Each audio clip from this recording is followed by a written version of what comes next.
Hello and welcome दोस्तों, कैसे हैं आप लोग। उम्मीद करते हैं कि आप लोग अच्छे होंगे और स्वस्थ होंगे। आज की इस वीडियो में हम बात करने वाले हैं दाखिल खारिज के यानी म्यूटेशन के रिलेटेड।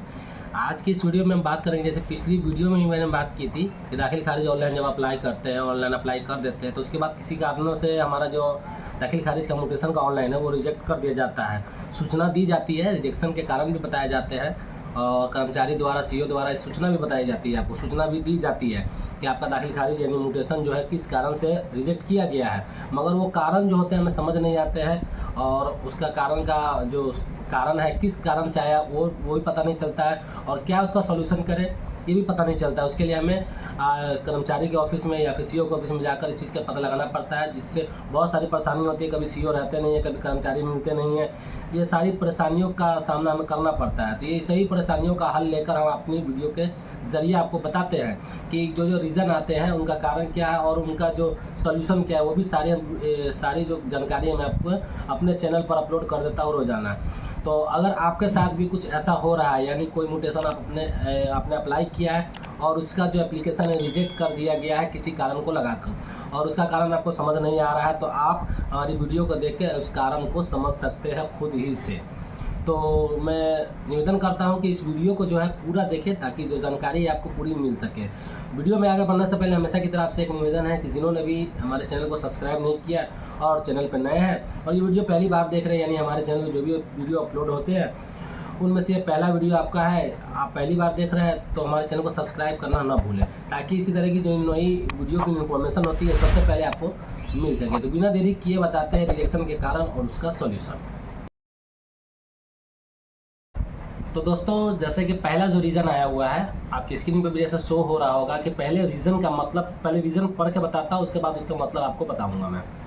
तो पहला रीज़न है कि रिजेक्टेड, हल्का कर्मचारी के जांच प्रतिवेदन के आधार पर प्रस्तावित जमीन आवेदक ने केवालाधारी से ज़मीन खरीद किया है। केवालाधारी का जमाबंदी रैयत से संबंध स्पष्ट नहीं होता है, अतः नामांतरण अस्वीकृत किया जाता है। जैसे दोस्तों कि पहले की वीडियो भी में पहले की जो वीडियो बनी हुई है, यानी पिछली वीडियो जो बनी हुई है उसमें भी कुछ ऐसा ही कारण था, यानी जो कारण मैंने बताया उसमें भी कुछ ऐसा ही कारण बताया गया था जिससे कि आपका म्यूटेशन जो है रिजेक्ट कर दिया गया है। उसमें भी बताया गया था कि जो जमाबंदीदार है उनसे जो संबंध स्पष्ट नहीं हो रहा है, तो उसमें जो लिखा गया था कुछ और टाइप से, कुछ और तरीके से लिखा गया था और इसमें कुछ और तरीके से लिखा गया है। यही सब कारण है कि इन आदमी को समझ में नहीं आता है कि ये कारण क्या है, वो कारण क्या है, क्योंकि अलग अलग तरह के कारण बहुत सारे केस में देखा गया है कि जो रीज़न है वो एक ही प्रकार का है, लेकिन वो एक रीज़न को 10 से 15 रीज़न बनाकर, यानी अलग अलग तरीके से अलग अलग उसका जो लेख होता है उसको अलग अलग तरीके से लिख कर स्पष्ट किया जाता है, जिससे कि बहुत से लोगों को ये परेशानी होती है कि ये क्या है और वो क्या है।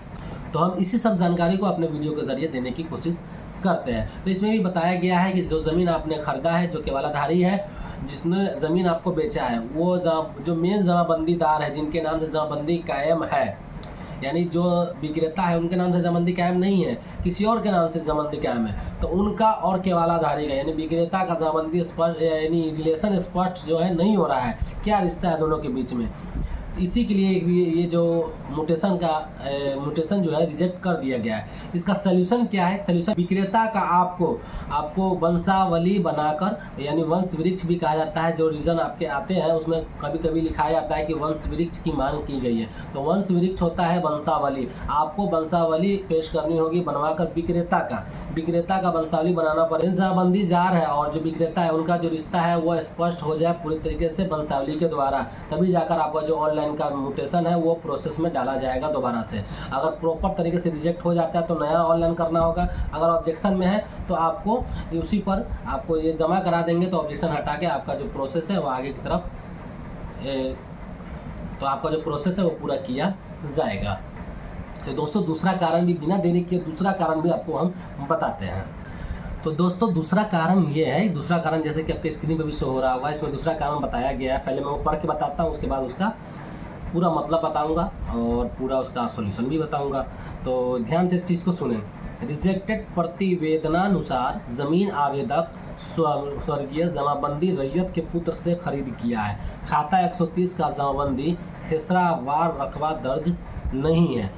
खसरावार रकबा दर्ज नहीं है। क्रेता को नोटिस की तामीला भी करवाया गया, परंतु साक्ष्य उपलब्ध नहीं कराया गया।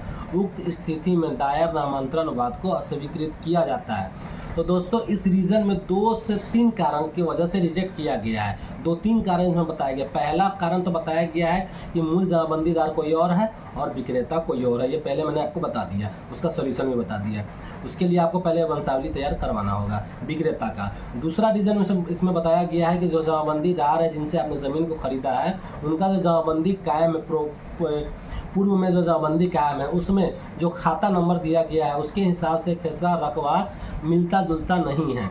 यानी खाता में खेसरा कुछ और है, रकबा कुछ और है, इसलिए खेसरा वार जो रकबा होता है वो उपलब्ध नहीं है। यानी 2-4 खेसरा नंबर लिख के और लास्ट में आपका जो रकबा होता है वो लिख दिया गया टोटल करके, लेकिन खेसरा के आगे रकबा नहीं लिखा गया है कि किस खेसरा में किस प्लॉट नंबर में कितना रकबा है, जिसकी वजह से समझने में दिक्कत हो रही है कर्मचारी को। अगर आपके पास कोई प्रॉपर सबूत है जिससे यह साबित हो सके कि इस खेसरा में इतना रकबा है, इस खेसरा में यानी इस प्लॉट नंबर में इतना रकबा है, तो वो सबूत ले जाकर आपको अपने कर्मचारी से मिलना होगा। मिलने के बाद वो जैसा कहते हैं, अगर ऑनलाइन करने के लिए कहते हैं दोबारा आपको ऑनलाइन करना होगा, जमाबंदी लगाकर, वंशावली लगाकर और अपना दस्तावेज और जो विक्रेता का दस्तावेज होगा, इस सारे डॉक्यूमेंट को एक साथ एक PDF में लगाकर दोबारा से आप इसके ऑनलाइन म्यूटेशन के लिए आप अप्लाई कर दें, जिससे कि आपका दाखिल खारिज जो है जो प्रॉपर तरीके से हो जाए और बाद में किसी तरह की कोई परेशानी नहीं आए। तो दोस्तों बिना देरी किए बताते हैं तीसरा रीज़न भी। तो दोस्तों तीसरा जो रीज़न है, जैसे कि स्क्रीन पे भी शो हो रहा होगा, इसमें बताया गया है कि रिजेक्टेड राजस्व कर्मचारी के प्रतिवेदन के आधार पर आवेदक द्वारा आवेदन पत्र में जो मौजा दिया गया है वो मौजा मेरे कार्य क्षेत्र में नहीं है, अतः दायर नामांतरण वाद को अस्वीकृत किया जाता है। यानी जो ऑनलाइन एप्लीकेशन आपने अप्लाई किया है दाखिल खारिज करने के लिए, जिस मौजा का आपने उसमें चुनाव किया है, जो मौजा आपने डाला है, वो मौजा जिस कर्मचारी के अंडर में गया है वो मौजा उस कर्मचारी के अंडर में नहीं आता है, और वो मौजा आपने गलती से डाल दिया है। आपको जहाँ जिस मौजा जिस हल्के के लिए अप्लाई करना था उस हल्के और मौजे के लिए आपने अप्लाई नहीं किया है, जिसके कारण से ये जो दाखिल खारिज है आपका रिजेक्ट कर दिया गया है। तो भाइयों जब भी आप ऑनलाइन दाखिल खारिज के लिए ऑनलाइन अप्लाई करें तो ये ध्यान रखें कि मौजा का जो सिलेक्शन होता है वो बिल्कुल सही से करें, सारी डिटेल अच्छे से फिल भी हो जाती है। अगर मौजा किसी कारण से आप गलत सेलेक्ट करते हैं तो इस कारण से आपका जो म्यूटेशन है वो रिजेक्ट कर दिया जाएगा, यही कोई कारण लगाकर। तो भाइयों जब भी आप ऑनलाइन करें तो बिल्कुल सावधानीपूर्वक और ध्यान से करें, आराम से करें। तो दोस्तों यही थी आज की जानकारी, और जो रीज़न था मैंने बता दिया, उसका सॉल्यूशन भी बता दिए। इसके अलावा आपके पास कोई और रीज़न है, बिहार में आप किसी भी ज़िले से, किसी भी अंचल से, ब्लॉक से आप बिलोंग करते हैं और वहाँ का कोई केस है आपके पास, कोई रीज़न का कारण है, कोई रीज़न है आपके पास, यानी म्यूटेशन का जो रीज़न का कारण होता है वो है आपके पास और उसका कारण समझ नहीं आ रहा है, उसका सॉल्यूशन चाहते हैं, तो आप हमें कमेंट कर सकते हैं, हम आपकी पूरी सहायता करने की कोशिश करेंगे। तो इस वीडियो के रिगार्डिंग और बताई गई जानकारी के रिगार्डिंग किसी भी तरह का कोई भी सवाल हो तो भी आप हमें कमेंट कर सकते हैं। वीडियो कैसी लगी कमेंट में ज़रूर बताइएगा। वीडियो अच्छी लगी तो वीडियो को एक लाइक ज़रूर कर दें, और जिन्होंने अभी तक चैनल को सब्सक्राइब नहीं किया चैनल को सब्सक्राइब करना ना भूलें। मिलते हैं नेक्स्ट वीडियो में इसी तरह की एक नई इन्फॉर्मेशन के साथ। तब तक के लिए आप सभी का वीडियो देखने के लिए बहुत बहुत धन्यवाद। हंसते रहिए, मुस्कुराते रहिए। जय हिंद।